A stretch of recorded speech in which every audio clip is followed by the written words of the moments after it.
Okay. There are two things that you would need. You will need a cream foundation color that's at least, I would say, at least 2 to 3 shades darker than your skin. You'll need a sponge. So what we're going to do first of all is we're going to take a little bit of this product. We're going to apply it to the tip of the sponge, just the tip of the sponge here. And I'm going to take the motion, I'm bringing the contour directly on the sides of the nose. And if you look closely, you can see I've made a line on the side of Crystal's nose. Now, it's very important to make sure that you get and keep your line straight. So what we want to do, ideally, is to contour the side of the nose and contour the next side of the nose, but you're going to keep the center of the nose completely open because light will reflect off the center of the nose and give you the illusion of having a thinner nose. So again, we're going to take the product and we're going to go on the opposite side of her nose, right down. We're going to keep our line very straight with the edge, using the edge of this cosmetic sponge. And you can see what's happening now. You can see the illusion that her nose is becoming thinner, is looking thinner. Not that you have a big nose, Crystal, but this is just... And then what you want to do is take your sponge, go up into the brow area. Just blend it up into the tip of the brow on both sides.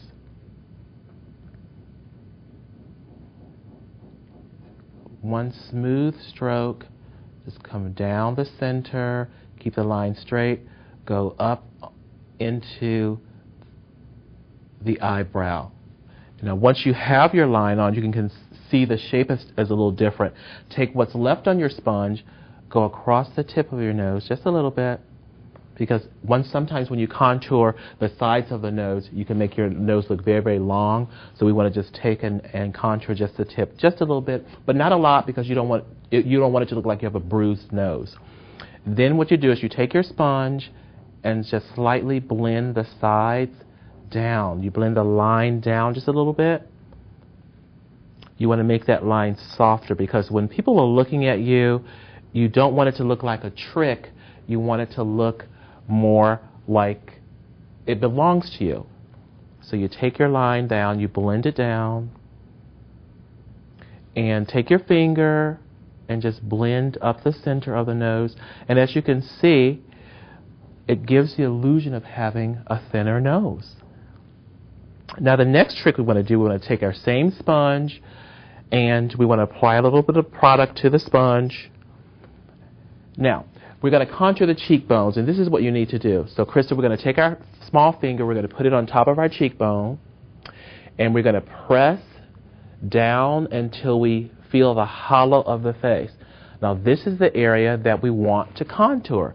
You want to give the illusion that the cheekbone is much higher. So if we low light the temple area, if we low light underneath, if we low light underneath the cheekbone, if we low light the temple area, we give the illusion that the cheekbone is much higher.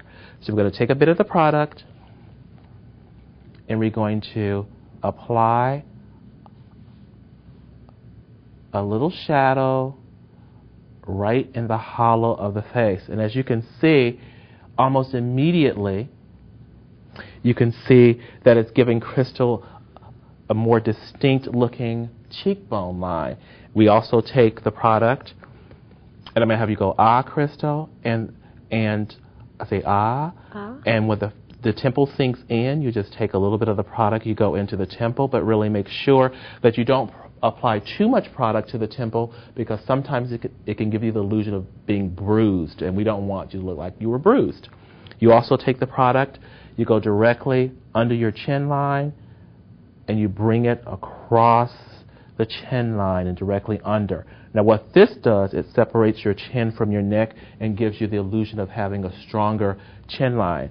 So as a review, for the temple, we go across. Under the cheekbone, we go in the hollow of the cheekbone, right in the hollow of the cheek. We go around the chin line to give a stronger chin. We go on the sides of the nose and up into the eyebrow area on both sides, up into the eyebrow. That's the movement. You see the movement. Make sure you keep your line straight. and that gives you the illusion of having a stronger cheekbone line, stronger temple, and stronger chin. So we're going to finish Crystal, and we're going to come back and show you the finished product. Now, after you've actually finished applying your contour, you just want to finish with a little bit of pressed powder or loose powder. Just go over those areas lightly. Blend the contour down so that it looks really nice and natural. And remember, it's easier to put a little bit of contour on, then add a bit more, than put too much on and try to take it off. So gradually, sometimes build. Add a little bit, check it to see what's happening, see if it's working, and then go back and add some more. And after you finish with the cream contour, just powder your face lightly. And now what I want you to do is I want you to take a quick look at Crystal's finished contoured face.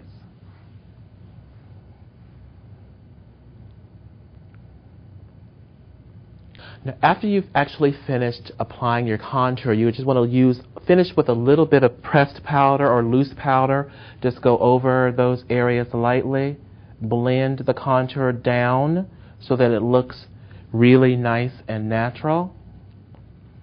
And remember, it's easier to put a little bit of contour on, then add a bit more, than put too much on and try to take it off. So gradually, sometimes build. Add a little bit, check it to see what's happening, see if it's working, and then go back and add some more. And after you finish with the cream contour, just powder your face lightly. And now what I want you to do is I want you to take a quick look at Crystal's finished contoured face.